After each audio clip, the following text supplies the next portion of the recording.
அண்ணாமலை மத்திய அரசின் மும்மொழிக் கொள்கை மற்றும் சிபிஎஸ்இ பாடத்திட்டத்திற்கு எதிராக கடுமையான அறிக்கை ஒன்றை வெளியிட்டார்.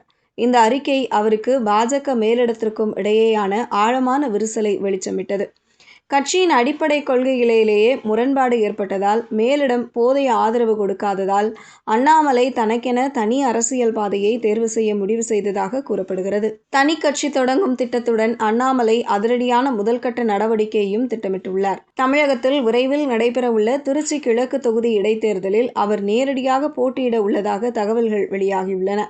இது மட்டுமல்லாமல் தாராபுரம், மதுராந்தகம், பெருந்துறை, அம்பாசமுத்திரம் உள்ளிட்ட காலியாக உள்ள இடைத்தேர்தல் தொகுதிகளிலும் தனது புதிய கட்சியின் சார்பில் விரைவில் வலுவான வேட்பாளர்களை நிறுத்த அவர் தீவிர ஆலோசனை நடத்தி வருவதாகவும் கூறப்படுகிறது. பூத் அளவில் ரகசிய வேலைகள் ஏற்கனவே தொடங்கப்பட்டுள்ளதாகவும் பல்வேறு தரப்பினருடன் பேச்சுவார்த்தைகள் நடைபெற்று வருவதாகவும் தெரிவிக்கப்படுகிறது.